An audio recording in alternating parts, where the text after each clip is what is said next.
میرے انتہائی عزیز دوستوں، ساتھیوں، اساتذہ کرام اور کچھ ننھے بچوں، السلام علیکم ورحمۃ اللہ۔ آج ہم یہاں پر موجود ہیں موجودہ تعلیمی صورتحال اور اپنی ذمہ داریوں کے عنوان سے اس مذاکرے میں، اور میں بہت مشکور ہوں تنظیم اساتذہ پاکستان کا کہ بالخصوص جنہوں نے پورے سن سے افراد کو جمع کرنے کی کوشش کی ہے اور اس میں ان کے احساسات کو اور ان کے خیالات کو سننے اور سنانے اور اس کے نتیجے میں عمل درآمد کی جو ہے وہ ایک کوشش ان کی طرف سے ہوئی ہے، اور تنظیم اساتذہ پاکستان الحمدللہ اسی طرح کا ایک ٹریک ریکارڈ رکھتی بھی ہے اور اسی لیے یہ قابل مبارکباد بھی ہے۔ عزیزان محترم، آج کے دور میں تعلیم جو ہے وہ ایک ایسی ڈائی ہے، ایک ایسا سانچہ بنانے کی مشین ہے جس سے مستقبل کے معمار تیار ہوتے ہیں۔ بات ہوئی بہت سارے حوالوں سے، بنیادی طور پہ پاکستان کا آئین اور دستور بھی اس بات کا اقرار کرتا ہے کہ تعلیم دینا بنیادی طور پہ ریاست کی ذمہ داری ہے۔ اس میں بطور باپ، نجی سیکٹر، دیگر میڈیا اور اس طرح کے دیگر تمام اسٹیک ہولڈرز یقیناً موجود ہیں، لیکن یہ بنیادی ذمہ داری دستور پاکستان کے لحاظ سے بھی جو ہے وہ حکومت اور ریاست کی جو ہے وہ بنتی ہے۔ اب اگر صورتحال یہ ہو کہ بالکل جس طرح سے اگر میں ایک مثال دوں کہ نیسلے کی پانی کی ایک بوتل ہے یا ایکوافینا کی ایک بوتل ہے، یہاں پر ایک اور بوتل رکھی ہوئی ہے، غالباً کمپنی مجھے یاد نہیں آ رہی کون سی ہے، آپ یہ دیکھتے ہیں کہ مختلف بوتلیں پانی ہی دیتی ہیں لیکن دونوں کا پروڈکٹ الگ ہے۔ وہ بال پوائنٹ کے جسے آپ پیانو کہتے ہیں یا پکاسو کہتے ہیں، کام دونوں ایک ہی کرتے ہیں، لیکن اس سانچے کے نتیجے میں کہ جس سانچے میں پیانو اور جس سانچے میں پکاسو بنتا ہے وہ دونوں الگ پروڈکٹ جو ہے وہ وجود میں آتے ہیں۔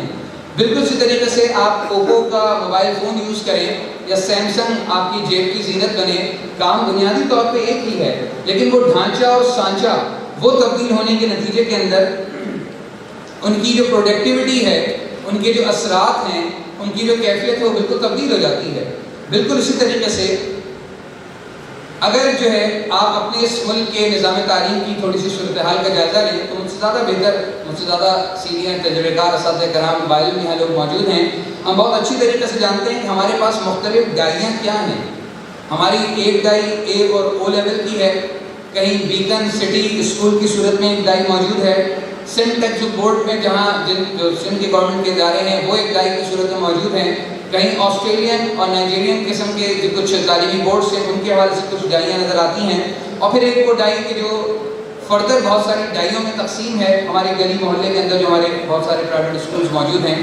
اب مجھے بتائیے کہ جس طرح سے ڈائی کی تبدیلی پروڈکٹ کی تبدیلی پر اثر انداز ہوتی ہے اور ڈائی کو تبدیل کر دینے سے پروڈکٹ تبدیل ہو جاتی ہے، بالکل اسی طریقے سے یہ کیسے ممکن ہے کہ اتنی ساری ڈائیوں کے نتیجے کے اندر ہم کوئی ایک پروڈکٹ، ایک باشعور انسان، ایک باشعور طالب علم، ایک حب وطن، محب وطن، صاحب کردار اور ان تمام خصوصیت کا حامل کوئی ایک نفس جو ہے، کوئی ایک انسان جو ہے وہ حاصل کر لیں۔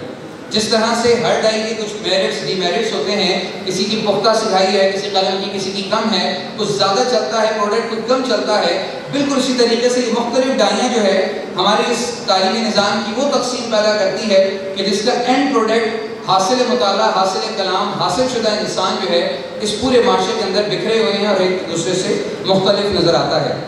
اس کلاسیفیکیشن سے ہٹ کر جو تین بڑے نظام آپ کو اس پورے صوبے میں بالخصوص اور پورے ملک میں بالعموم نظر آتے ہیں، ان میں سے ایک نظام ہمارا اس سرکاری تعلیمی نظام ہے، گو کہ اس سے میں بھی الحمدللہ ایک گورنمنٹ اسکول سے پڑھا ہوں، ہمارے بہت سارے بیشتر یہاں افراد احباب جو آئے ہیں ان کا تعلق اسی سے ہوگا، آپ میں سے بہت کی ایک اکثریت اس میں موجود ہوگی، لیکن آج جو ہے اس کی جو حالت دگرگوں ہے اور کیفیت اس طرح سے ہے کہ اس کی صورتحال کو بیان کرنے سے دل دکھتا ہے، لیکن اس کے باوجود اعداد و شمار کے جادوگر یہ بتا رہے ہوتے ہیں کہ ہر سال کسی نہ کسی انداز سے اسی تعلیمی نظام سے نکلنے کی صورت میں انہی گورنمنٹ اسکولز کے اندر فلانا اتنا اضافہ ہو گیا ہے، فلانا پروڈکٹیوٹی اور فلانا بہتری جو ہے وہ سامنے آ گئی ہے۔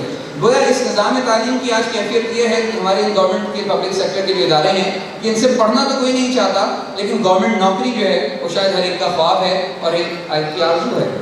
اسی طریقے سے مذہبی نظام تعلیم کی اگر ہم بات کریں، یہ وہ نظام تعلیم ہے جو بالکل اس سافٹ ویئر کی طرح ہے کہ جو ایک پرانا سافٹ ویئر ہے کسی جدید مشین میں لگ گیا ہے اور وہ مس فٹ ہو گیا ہے۔ وہ اپڈیٹڈ بہت زیادہ نہیں ہے. میں اگین یہ بات کروں گا کہ ہمارے پاس کچھ ایکسیپشنل کیسز یقیناً موجود ہوتے ہیں ہر کیس میں، ہر نظام میں، لیکن ذرا میں اوور آل ایک مجموعی بات آپ سے کر رہا ہوں.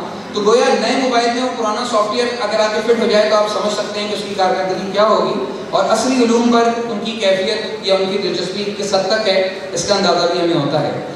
تیسرا وہ طبقہ، یہ ایک بڑی ڈائی جسے ہم پرائیویٹ تعلیمی ادارے کہتے ہیں، اور اس کے اندر بھی ایک بڑی کلاسیفیکیشن موجود ہے. میں وقت نہیں ہے کہ اس میں تفصیل میں جاؤں، لیکن خالصتاً میں یہ سمجھتا ہوں، یہ میری ناقص رائے ہے، کہ ایک نجی تعلیمی اداروں کا ایک بہت بڑا طبقہ جو ہے وہ صرف مادہ پرستانہ سوچ جو ہے پیدا کر رہا ہے. میٹرک میں آج ایک طالب علم سائنس کا مضمون لیتا ہے اور اس کی وجہ یہ ہوتی ہے، اسے کہا جاتا ہے کہ بیٹا سائنس سے پڑھو، انٹر میں انجینئرنگ کرنی ہے، انجینئرنگ کی کسی اچھی یونیورسٹی میں تمہارا داخلہ ہوگا، انجینئر بن کے نکلو گے تو اس کے نتیجے میں اتنے ہزار کی جاب ملے گی. میٹرک میں سائنس لے لیتا ہے، کہا جاتا ہے کہ بایولوجی لینی ہے، اور جب ڈاکٹر کسی یونیورسٹی سے بن کے نکلو گے تو اس کا رزلٹ اور نتیجہ یہ ہوگا اتنے ہزار کی جاب لگے گی.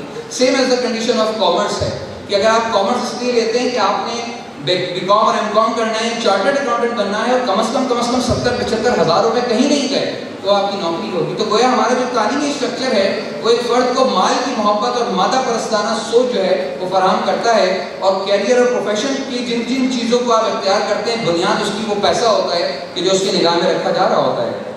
لہذا پرائیویٹ تعلیمی اداروں کے فارغ التحصیل افراد، اگر آپ ایچ ایس این اور اس طرح کی مختلف کی بات کریں تو جہاں کا خرچہ ہی 49 اور 50 ہزار ماہانہ ہے، جو کہ ایک اوسط پاکستانی کی ماہانہ آمدنی سے بھی دگنا ہے، تو آپ تصور کر سکتے ہیں کہ وہاں پر کتنے احباب اور افراد اس معاشرے کے جو ہے وہ تعلیم حاصل کر سکیں گے. لہٰذا یہاں کا فارغ التحصیل مذہبی اداروں کے طلباء کو مولوی اور گنوار سمجھتا ہے، اور جو سرکاری اداروں کے پڑھنے والے طلباء ہیں، نکلنے والے طلباء ہیں، ان کو جو ہے نکما سمجھ رہا ہوتا ہے. اب آپ مجھے بتائیے کہ اتنی ساری ڈائس سے نکلنے والے انسانوں کا اگر باہمی موازنہ ہم کریں تو کس صورت میں کریں گے؟ کیا 50 اور 125 بائک کا بھی مقابلہ کیا جا سکتا ہے؟ کیا جو ہے وہ ایک اگر مثال دیں سوزوکی میران اور کسی اسپورٹس کار کا اگر آپ مقابلہ کرنے کی کوشش کریں تو یقیناً ایک یہ مشکل امر ہوگا کہ ہم اس کا جائزہ لے سکیں گے. دوسری بات، میری گفتگو کے 3 نکات ہیں، ایک بات میں نے آپ سے عرض کی، 2 باتیں اور کر کے اپنی بات کو ختم کروں گا.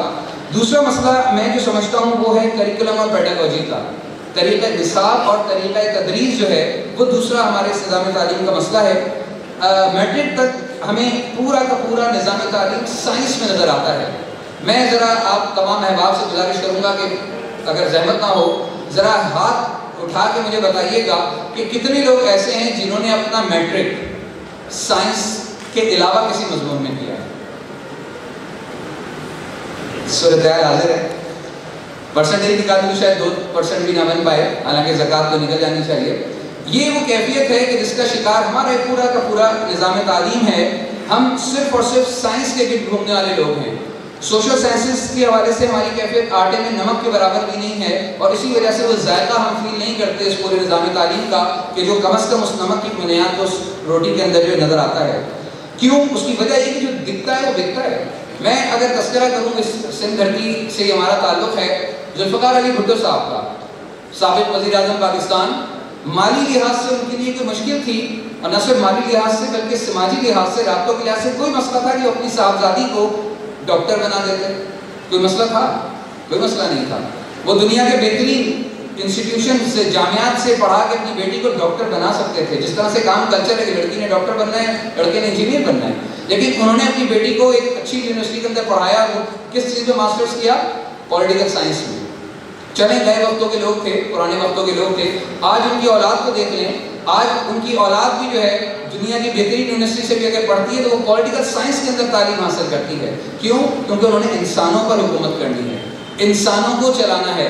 لہٰذا میں اس پوری صورتحال میں سید ابو العلا مودودی رحمۃ اللہ علیہ کی وہ قول، وہ بات میری بڑے پیش نظر رہتی ہے اور میری سمت کا اور منزل کا تعین کرتی ہے کہ انہوں نے کہا کہ if you want to make the leaders of the world, if you want to make the workers of the world, then teach sciences, and if you want to make the leaders of the world, then teach social sciences. یہ سماجی علوم ہے جو انسانوں کو چلاتا ہے. Science میں عموماً ہم اکوپمنٹ سے کھیلتے ہیں، ہم چیزوں کی بات کرتے ہیں، چاہے انجینئرنگ کی بات کر لیں، میڈیکل کی بات کر لیں. کامرس میں آپ بات کریں تو ہمارے پاس کاغذات ہوتے ہیں، کمپیوٹر کی بات کر لیں وہ خود اکوپمنٹ ہے. لیکن یہ سوشل سائنسز ہے، کوئی بھی علم آپ اس کو اٹھا کے دیکھ لیجیے، چاہے وہ آپ کا political science who, I R کا ڈپارٹمنٹ ہو، سوشیولوجی ہو، سوشل ورک ہو، سائیکالوجی ہو، ایجوکیشن ہو، کوئی بھی شعبہ ہے زندگی ہے وہ انسانوں سے ڈیل کر رہا ہوتا ہے۔ عزیزان محترم، آرٹس کی فیلڈ جو ہے معاشرے میں بے تحاشا موجود ہیں، لیکن ہمارا یہ پورا کا پورا جو سسٹم ہے، میٹرک تک جو ہمارا پورا سسٹم ہے صرف سائنس کے جو ہے گھوم رہا ہوتا ہے، اور اسی کے نتیجے کے اندر آپ ایک اور بات محسوس کریں گے کہ تحقیق کا کوئی عنصر آپ کو اس تعلیم کے اندر نظر اس طرح سے نہیں آتا ہے۔ لہٰذا اس کا نتیجہ یہ ہے کہ مقلدین کی تقلید کرنے والوں کی ایک فوج ظفر موج ہے کہ جو نظر آ رہی ہوتی ہے، تیار ہوتی ہے، لیکن ہمیں اس نظام تعلیم سے محققین نہیں نظر آتے ہیں۔ یعنی کہ مقلدین کی ایک بہت بڑی تعداد پیدا ہوتی ہے، لیکن محققین ہمیں نظر نہیں آ رہے ہوتے ہیں۔ مولانا عبید اللہ سندھی کا ایک قول میں لکھ کے لایا ہوں، انہوں نے فرمایا کہ جب طالب علم کو بغیر کسی بات کو سمجھے ماننے پر مجبور کیا جاتا ہے تو اس کی مجبوری اس کی عادت بن جاتی ہے، اور وہ زندگی میں ہر چیز بغیر سمجھے قبول کرنے لگتا ہے، جو اس کے لیے ذہنی غلامی اور ذلت کا باعث بنتی ہے۔ عزیزان محترم، نصاب ہمارا چاہے وہ سرکاری ہو اور اساتذہ کی آپ بات کر لیں، یہ سوچنے سمجھنے سے زیادہ ریٹیفیکیشن کی جو ہے وہ ایبلٹی یا صلاحیت پیدا کرتی ہے، اور اس کا رزلٹ اور نتیجہ کیا ہوتا ہے کہ یہ بچہ جو کہ اپنے دماغ سے کچھ کام کرے تو تباہی مچا سکتا ہے۔ ایک چھوٹا سا واقعہ جلدی سے بیان کرتا ہوں۔ ایک اسکول کے اندر میں پڑھا رہا تھا، اور وہاں پر ایک 5ویں کلاس میں اردو کے سبق میں موجود، اردو کی کتاب میں موجود ایک سبق صداقت اور امانت، حضور صلی اللہ علیہ وسلم کی صداقت اور امانت۔ روایتی طریقے سے پڑھانے کی جگہ میں نے کوشش کی کہ تھوڑا سا اسے انوویشن اور جدید طریقے سے پڑھایا جائے۔ میں نے بچوں کو ایک ٹاسک، ہوم ٹاسک یہ دیا، SW یہ دیا کہ آپ نے گھر جانا ہے، اور گھر جانے کے بعد آپ نے 1400 سال پیچھے جانا ہے، اور 1400 سال پیچھے جا کر آپ نے وہاں کی معلومات لے کر آنی ہے۔ میں ایک بچے کی چھوٹی سی ایک واقعہ آپ کو سنا کے بات کو آگے بڑھاتا ہوں۔ ایک بچہ جب میں کاپی اگلے دن چیک کر رہا تھا، ایک بچے نے کیا تحریر لکھی اس میں، کیونکہ آپ نے آؤٹ آف دا باکس جا کر اس سے کچھ کرنے کو کہا۔ وہ بچہ کہتا ہے میں گھر گیا، میں پریشان تھا کہ میں ماضی میں کیسے جاؤں گا، میرے پاس وہ ٹائم مشین بھی نہیں ہے، میری امی نے مجھے کھانے کا کہا، میں نے کہا نہیں مجھے بھوک نہیں ہے۔ یہی سوچتے سوچتے میں بستر پہ لیٹا اور میری آنکھ لگ گئی۔ اچانک میری آنکھ کھلی تو میں نے اپنے آپ کو 1400 سال پہلے پایا، اور میرا وہی لباس جو عربیوں کا ایک لباس ہے وہ میں نے زیبتن کیا ہوا تھا۔ میں ایک بازار میں کھڑا تھا، مجھے بھوک لگی، میں نے اپنی جیبوں میں ہاتھ ڈالا تو 2 درہم جو ہے وہ میری جیب سے نکلے۔ میں سامنے ایک دکان پہ چلا گیا، وہاں دکان والے سے میں نے کہا کہ بھائی مجھے بھوک لگی ہے، یہ روٹی کتنے کی ہے؟ اس نے کہا کہ 1 درہم کی ہے۔ میں نے اسے 1 درہم دیا، وہ مجھے روٹی دے رہا تھا۔ اس عرصے میں جو اس سے بات ہوئی، اس نے مجھ سے پوچھا کہ تمہارا کس قبیلے سے تعلق ہے؟ اس نے کہا میرا بنو ہاشم سے تعلق ہے۔ اب یہ بچہ ریفلیکٹ کر رہا ہے اپنی اس نالج کو جتنی اس نے پڑھی ہے۔ اس کے بعد وہ بچہ کہتا ہے کہ مجھے ایک جانب سے جو شور کی آواز آئی، میں نے ذرا سا دیکھا تو میں نے دیکھا ایک بڑا لہین شہین شخص، خوبصورت اسمارٹ شخص، اسی عربیوں کا اس لباس زیبتن کیا ہوا ہے، آ رہا ہے، اور اس کے ساتھ دائیں بائیں 2 افراد چل رہے ہیں، اور وہ افراد رستہ ہٹاتے ہیں، صاف کرتے ہیں، کہتے ہیں ہٹو ہٹو ہمارے سردار آ رہے ہیں۔ وہ بچہ اس دکاندار سے پوچھتا ہے کہ بھائی یہ کون ہیں؟ وہ بتاتے ہیں ارے تم ان کو نہیں جانتے، یہ ہمارے سردار ابو جہل ہیں۔ تو وہ بچہ وہی روٹی کو رکھتا ہے اور بھاگ کے ابو جہل کے پاس جاتا ہے۔ جب قریب پہنچتا ہے تو اس کے جو باڈی گارڈز ہیں وہ اسے ہٹاتے ہیں، کہ بچے ہٹو ہمارے سردار آ رہے ہیں۔ بچہ اب کہتا ہے کہ یہیں کا بچہ ہے، اپنی جو عقل کے لحاظ سے 5th کلاس کا بچہ کہتا ہے کہ نہیں مجھے ابو جہل انکل سے بات کرنی ہے۔ ابو جہل انکل فوراً انہوں نے کہا ہاں جی آنے دو اس کو۔ وہ اس کے پاس پہنچتا ہے، اس کو سوال سلام دعا کرتا ہے، اور حضور صلی اللہ علیہ وسلم کے حوالے سے پوچھتا ہے کہ آپ کے عزیز ہیں، رشتہ دار ہیں، بھانجے بھتیجے، جو بھی پورا ایک سلسلہ ہے، اور اس کے بعد ان سے پوچھتا ہے آپ کب سے جانتے ہیں؟ کہتے ہیں بچپن سے جانتا ہوں۔ آپ نے کبھی جھوٹ بولتے ہوئے دیکھا؟ وہ کہتے ہیں نہیں۔ آپ نے کبھی ان کی صداقت اور امانت کو کوئی حرف آتا ہے؟ سارے سوالات ان سے کرتا ہے، اور آخر میں وہ بچہ ابو جہل سے کیا کہتا ہے؟ وہ بچہ ابو جہل سے کہتا ہے کہ جب ساری باتیں آپ نے بتائیں جو کہ ان میں نہیں ہیں، سارے اچھے نیک انسان ہیں، تو پھر ایمان کیوں نہیں لاتے؟ اور بالآخر اس تحریر کے اندر یہ مینشن ہے کہ وہ بچہ ابو جہل سے بھی کلمہ لا الہ الا اللہ محمد رسول اللہ پڑھواتا ہے، اور واپس اس دنیا کے اندر تشریف لے آتا ہے۔ یہ وہ نظام تعلیم کی کیفیت ہے کہ جب آپ آؤٹ آف دا باکس جا کے سوچتے ہیں تو بہت سارے ہمارے ہی نوجوان وہ چیزیں لے کر آتے ہیں جس کا آپ تصور نہیں کر سکتے، لیکن ہمارا نظام تعلیم ہمیں بریکٹ سکھاتا ہے۔ اس سوال کا جواب پہلے پیراگراف کی اس لائن سے دوسرے پیراگراف کی اس لائن تک موجود ہے۔ لہٰذا ایک تحقیق کے مطابق کراچی کی لحاظ سے میں ایک ریسرچ آپ سے شیئر کر رہا ہوں کہ جس میں ہر 5 میں سے ایک بچہ جو ماسٹرز کرتا ہے لڑکا، وہ کم از کم ماسٹرز تک آتے آتے میٹرک سے 2 بار اپنی فیلڈ کو چینج کرتا ہے۔ جیسا میں نے عرض کیا کہ سب سائنس پڑھ رہے ہیں، سب سائنس پڑھتے ہیں، لیکن انٹر میں آئے پتہ چلا سائنس میں نہیں چل پائے، BCom کر کے نکل جائیں گے، کامرس کی لائن میں چلے جائیں گے، سائنس سے نہیں چل پائے، کسی اور فیلڈ میں انٹر کوشش کی، انجینئرنگ میں فیل ہو گئے, میڈیکل میں نہیں چل سکی بچی طالبہ, وہ کس میں آ جائے گی؟ آرٹ سے جو ہے کچھ کر کے نکل جائے گی. یہ جو سوئچنگ ہے اس کی بھی بنیادی وجہ یہ کہ ہم نے صرف ایک فوکس کیا ہوا ہے اور اس فوکس کو بھی بہتر طور پہ ہم بھیڑ چال کی صورت کے اندر استعمال کر رہے ہیں.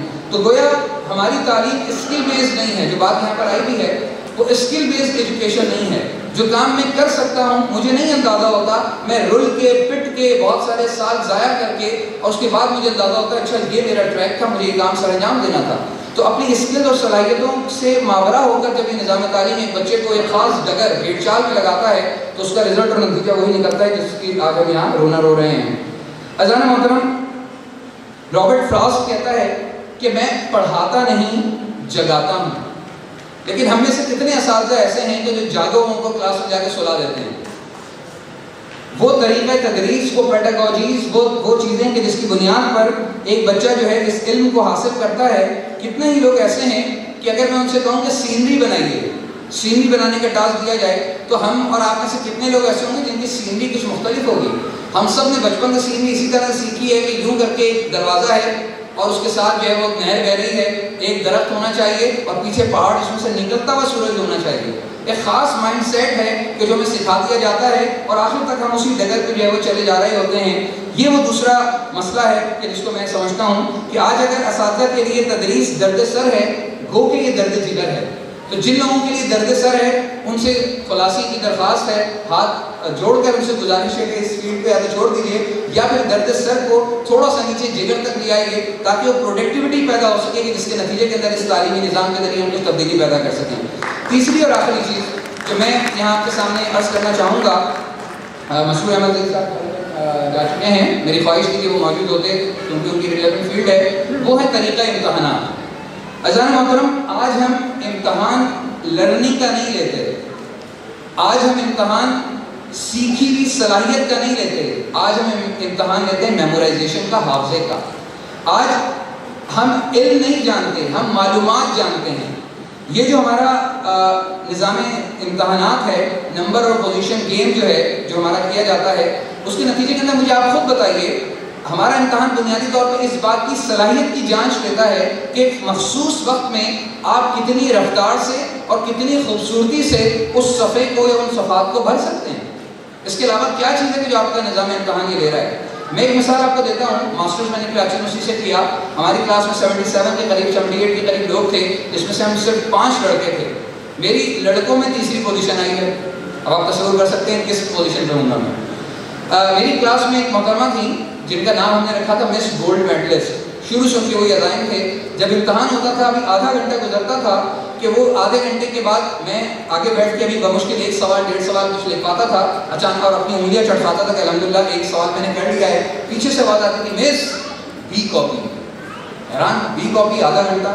پھر 1 گھنٹہ گزرا, ہم نے بمشکل 2 سوال کو مزید کیے, 5 میں سے 6 میں سے آواز آتا کہ مس ایک اور کاپی, سی کاپی دیں. تو میں مڑتا تھا, ان سے کہتا تھا کہ محترمہ آپ لکھ رہی ہیں, کھا رہی ہیں, وہ سمجھ نہیں آتا. لیکن میں آپ سے عرض کروں کہ اس کے بعد تعلیمی سلسلہ ختم ہوا. کراچی یونیورسٹی میں نے ایز اے کوآپریٹو پڑھانا شروع کیا.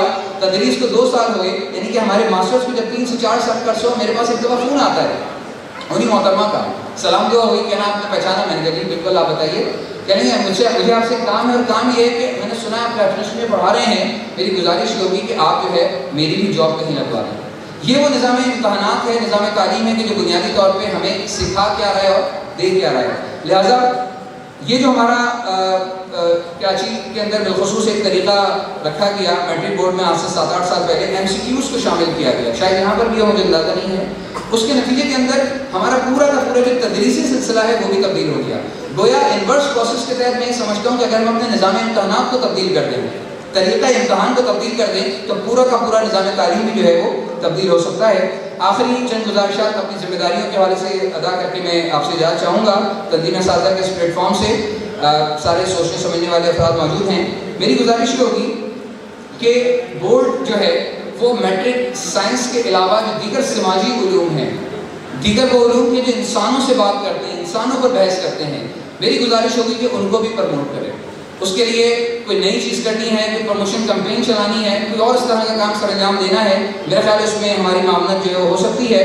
کچھ نئے مضامین کا اضافہ کرے, جیسا کہ آپ کو پتہ ہے روبوٹک کے نام سے مختلف مضامین ہیں کہ جو شامل ہو گئے ہیں, پرائیویٹ اسکول بہت زیادہ اس کو کروا رہے ہیں, آغا خان بورڈ نے اس پہ بہت زیادہ کام کیا ہے. تو اسی طریقے سے سندھ بورڈ جو ہے یا حیدرآباد بورڈ ہے, جو مختلف ہمارے بورڈز ہیں, ان سے بھی گزارش ہے کہ کچھ نئے مضامین کو انکلکیٹ کریں, کچھ مضامین کو جو ہے وہ انٹیگریٹ کریں, کچھ مضامین کو کم کریں. اسی طریقے سے جو بات میں پہلے عرض کر چکا ہوں کہ امتحانات کی جو اس وقت کی صورت ہے, اس صورت کو کچھ تبدیل کرنے کی کوشش کریں.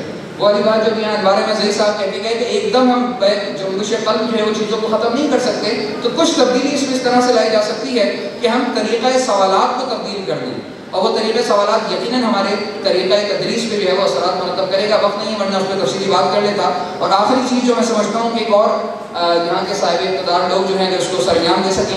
آپ سبھی دیکھتے ہیں کہ گورنمنٹ اسکولس کے اندر جو بھی انفراسٹرکچر ہے, جتنا بھی ہے, موجود ہے, صبح سے موجود ہوتا ہے, شام اور رات تک موجود رہتا ہے. وہ بتی شریف لائٹ بھی وہاں موجود ہوتی ہے, ٹیکسیاں اور بازار سارا جو چیزیں موجود ہیں.